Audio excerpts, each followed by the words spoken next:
4-cü bölüm. Ошентип Сулайман бүт Исраилга падыша болуп турду. Анын кол астындагы башкаруучулары мына булар эле: ыйык кызмат кылуучу Садоктун уулу Азария, катчылар Шиши уулдары Элихореп менен Акия, тарыхчы Акилут уулу Жошапат, аскер башчы Жоят уулу Беная, ыйык кызмат кылуучулар Садок менен Абыятар, Натан уулу Азария дубан кызматчылардын үстүнөн башчы, ыйык кызмат кылуучу Натандын уулу Забут падышанын досу. Падыша сарайынын башчысы Акишар, салык жыйноочулардын башчысы Абда уулу Адонурам, Сулаймандын бүткүл Исраилга койгон 12 башкаруучусу бар эле. Алар падышага анын үйүнө азык-түлүк жеткирип турушчу. Ар бири жыл сайын бир айга жеткидей азык жеткирчү. Алардын аттары: Эпраим тоосун Хур уулу, Макасты, Шаалбимди, Бейт Шемешти, Эйлонду жана Бейт Кананды Декер уулу, Арубатты Хесет уулу башкарчу.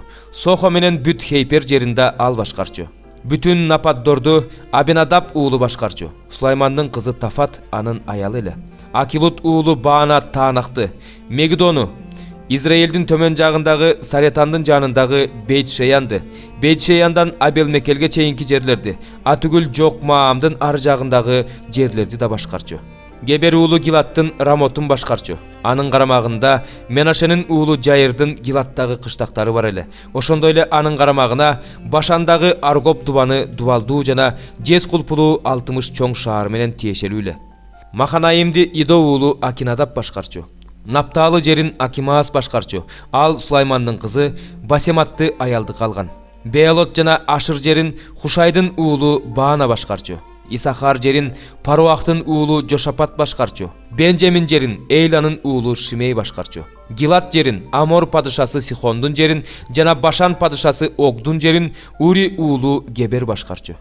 Деңиз жээгиндеги кумдай көп жүйүт менен Исраил ичип жеп көңүл ачып жатты. Сулайман Эфрат дарыясынан Пелишти жерине чейинки, Мисир жерине чейинки бүт падышачылыктарга ээлик кылды. Алар Сулаймандын көз өткөнчө кызмат кылып, тартуу алып келип турушту. Сулаймандын бир күнкү азык-түлүгү 30 кор буудай ундан, 60 кор башка ундан, бугулардан, жейрендерден, бөкөндөрдөн жана семиртилген канаттуулардан тышкары бордолгон 10 өгүздөн, жайыттан алынган 20 өгүздөн, 100 койдон турган. Анткени ал дарыянын бер көйүзүндөгү бардык жерге, Типсактан Азага чейин дарыянын бер көйүзүндөгү бардык падышаларга үстөмдүк кылды жана тегерегиндеги бардык өлкөлөр менен тынчтыкта болду. Сулаймандын көз өткөнчө Дандан Беершебага чейин жаткан Исраил менен жүйүт эли өздөрүнүн анжыр жыгачынын жүзүм багынын астында бейкапар жашады. Сулаймандын майдан арабага чегилген аттары үчүн 40 000 мамысы, аттары үчүн 12 000 мамысы бар эле. Ошол башкаруучулардын ар бири өзүнө белгиленген айда Сулайман падышанын дасторконуна тиешелүү болгон бардык нерселерди жеткирип турушту. Аны эч нерсеге муктаж кылышкан жок. Падыша конуш алган жерге ар бири өз кезеги менен аттарга, качырларга арпа, саман жеткирип турушту. Кудай Сулайманга деңиз жээгиндеги кумдай көп акылмандык, даанышмандык, кемеңгерлик берди. Сулаймандын акылмандуулугу чыгыш уулдарынын бүт акылмандуулугунан жана мисирликтердин бүт акылмандуулугунан жогору эле.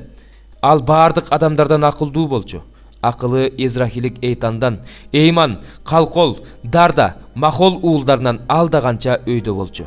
Тегерекчеттеги бардык элдерге аты чыкты. Ал 3000 накыл сөз айткан, анын 1005 ыры бар эле. Ошондой эле дарактар жөнүндө Лебанондогу кедр жыгачынан баштап дубалга жабышып өсүүчү иссопко чейин айткан. Жаныбарлар, канаттуулар, сойлоп жүрүүчүлөр жана балыктар жөнүндө айткан. Сулаймандын акылмандыгы жөнүндө уккан жер үстүндөгү бардык падышачылыктардан, бардык элдерден анын акылмандуулугун угуу үчүн келип турушчу. 5-ci bölüm. Тир падышасы Хирам Сулаймандын атасынын ордуна падыша болуп майланганын угуп, ага өкүлдөрүн жөнөттү. Анткени Хирам Дөөттүн түбөлүк досу болгон. Сулайман да Хирамга мындай деп айттырды: "Өзүң билесиң, атам Дөөт тегерегиндеги элдер менен согушуп тургандыктан, Теңир ал элдерди анын бут алдына жыкканга чейин өз Кудай Теңиринин ысымына арнап үй кура алган жок. Ушул кезде мага Кудай Теңирим бардык жактан тынчтык берди. Душман жок, мындан ары тоскоолдук кыла турган эч ким жок.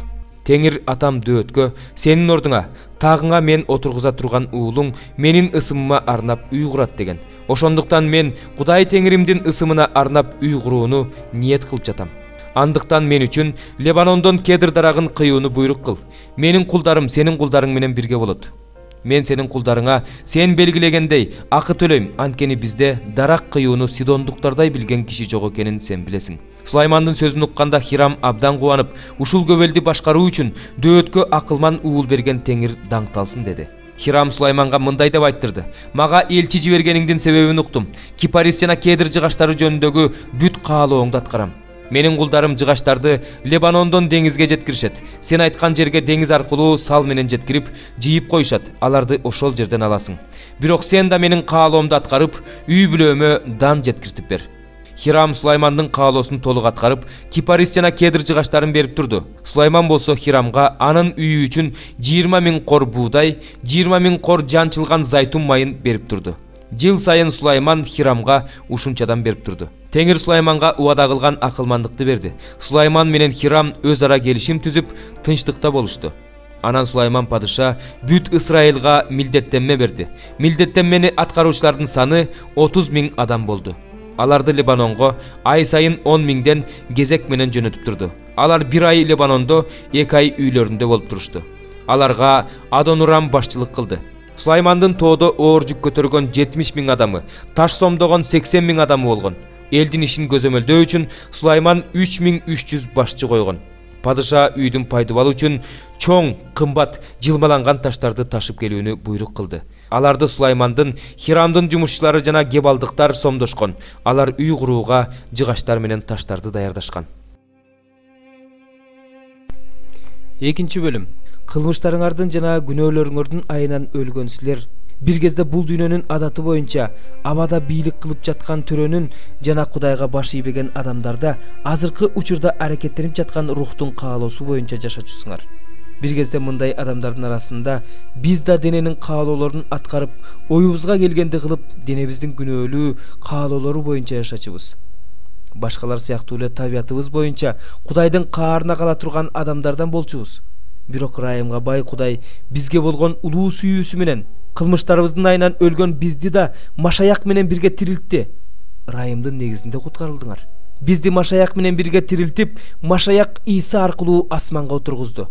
Кудай муну Машаяк Иса аркылуу бизге көрсөткөн жакшылыгын жана өз ырайымынын ченемсиз молдугун келечек кылымдарда көрсөтүш үчүн жасады. Силер ырайымдын негизинде ишеним аркылуу куткарылдыңар. Бул силерден эмес, бул Кудайдын белеги. Эч ким мактанбашы үчүн бул кылган иштерден да эмес. Анткени бизди ал жараткан, Кудай алдын ала белгилеп койгон жакшы иштерди аткарышыбыз үчүн. Биз Машаяк Иса аркылуу жаратылганбыз. Ошондуктан эстегилечи, бутпарас болуп төрөлгөн силер бир кезде кол менен сүннөткө отургузулгандар тарабынан сүннөтсүздөр деп аталчусуңар. Ошол мезгилде силер Машаяксыз элеңер, Исраил коомчулугунан четтетилгендер элеңер, келишимдердин негизинде берилген убадаларга чоочун элеңер. Бул дүйнөдө үмүтсүз жана Кудайсыз элеңер. Бир кезде алыс болгон силер Машаяк Иса аркылуу, Машаяктын каны аркылуу азыр жакын болуп калдыңар. Анткени Машаяк биздин тынчтыгыбыз, ал экөөнүн бирди жаратып, аларды бөлүп туруучу тосмону талкалады. Душмандыкты өз денеси менен осуяттардан турган мыйзамды окутуусу менен жок кылды. Муну ал тынчтык орнотуп, экөөнүн өзүнө бир жаңы адамды жаратыш үчүн, душмандыкты айкаш-жыгачта жок кылып, айкаш-жыгач аркылуу экөөнү бир денеде Кудай менен элдештириш үчүн кылды. Ошентип ал келип, алыс болгон силерге жана жакын болгон аларга тынчтыкты жар салды. Анткени ал аркылуу биз алыс жана жакын болгондор бир рух менен атага баруу мүмкүнчүлүгүнө ээ болуп жатабыз.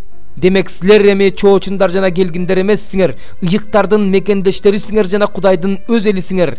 Силер элчилер менен пайгамбарлардын пайдубалынын үстүнө курулгандарсыңар. Ал эми бурчка коюлуучу негизги таш Иса Машаяк өзү. Ошол таштын үстүнө кыналып курулуп жаткан бүт имарат Теңирдин ыйык ибадатканасы болуу үчүн бийиктеп келе жатат. Кудайдын турак жайы болуу үчүн силер да рух аркылуу ошол таштын үстүнө курулуп жатасыңар. 35-чи бөлүм. Анан мага Теңирден сөз болду. Адам уулу, жүзүңдү Сейир тоосуна буруп, ага каршы пайгамбарчылык кыл. Ага айт, Кудай Теңир мындай дейт: мен сага каршымын, Сейир тоосу. Мен өз колумду сага каршы сунуп, сени эч ким жашабаган ээн жерге айландырам. шаарларыңды урандык айландырам. Сен өзүң да ээн талаага айланасың, ошондо менин теңир экенимди билесиң. Сенде түбөлүк кастык болгондуктан башына мүшкүл түшкөн убакта акыркы кыйроо убагында Ысрайыл уулдарын кылычтын колуна берип турдуң. Ошон үчүн дейт Кудай Теңир, мен тирүүмүн, сени канга айлантам. Кан сенин артыңан чөт. Сен канды жек көрбөгөнүң үчүн кан сенин артыңан чөт. Сейир тоосун эл жашабаган ээн жерге айландырам. Ал жакка баргандарды жана ал жактан кайткандарды жок кылам. Анын тоолорун өзүнүн өлүктөрүнө толтурам. Сенин адырларыңда, өрөөндөрүңдө жана дарыяларыңдын нуктарында кылычтан өлгөндөр кулашат. Сени түбөлүк чөлгө айлантам. Сенин шаарларыңда эч ким жашабайт. Ошондо менин Теңир экенимди билесиңер. Анткени сен Теңир ошол жерде экенине карабастан, бул эки эл да, бул эки жер да меники болот. Биз аларды ээлеп алабыз деп айттың. Ошон үчүн мен сага аларды жек көргөнүңө жараша, аларды жек көргөндүктөн аларга көрсөткөн көрө албастыгыңа жараша кылам. Сени жазалагандан кийин аларга өзүм келем. Мен тирүүмүн дейт Кудай Теңир. Ошондо менин Теңир экенимди билесиңер. Мен силердин Ысрайыл тоолорун, алар кыйратылды, бизге жегенге берилди деп табалаганыңардын баарын уктум. Силер өзүңөрдү менин алдымда тилиңер менен жогору көтөрдүңөр. Мага каршы сөзүңөрдү көбөйттүңөр. Муну мен уктум. Кудай Теңир мындай дейт: бүт жер жүзү кубанып жатканда мен сени чөлгө айлантам. Ысрайыл үйүнүн энчиси кыйратылганына кубанганың үчүн мен да сага ошондой кылам. Сейир тоосу кыйратыласың. Бүт Эдом жери да кыйратылат. Ошондо менин Теңир экенимди билишет. 84-чү забур. Ырчылар тобунун башчысына Корактын уулдарынын забуру. Теңир, өз жериңе ырайым кылдың. Жакыпты туткундан бошоттуң. Өз элиңдин мыйзамсыз иштерин кечирдиң, анын бүт күнөөлөрүн жаап салдың. Өз ачууңду тыйдың. Катаал каарыңды башка жакка бурдуң. Бизди кайра калыбыбызга келтир. Куткаруучу Кудайыбыз, бизге каарданганыңды токтот. Чын эле сен бизге түбөлүккө kaardana бересиңби? Өзүңдүн каарыңды укумдан тукумга уланта бересиңби? Өз элиңди өзүң менен кубантыш үчүн сен бизди кайрадан тирилтпей коесуңбу? Бизге өз ырайымыңды көрсөт, Теңирим. Бизди куткар. Кудай Теңирдин эмне айтаарын угайын. Ал өз элине, өзүнүн тандап алгандарына тынчтык берет. Бирок алар кайрадан акылсыз жолго түшүп кетишпесе экен. Кудайдын даңкы биздин жерде жашаш үчүн андан корккондорго анын куткаруусу ушунчалык жакын. Ырайым менен чындык жолугушат, акыйкат менен тынчтык өбүшөт. Чындык жерден чыгат, акыйкат асмандан түшөт. Теңир береке берет, ошондо жерибиз өз жемишин берет. Акыйкаттык анын алдында барат, жана анын буттарына жол даярдайт.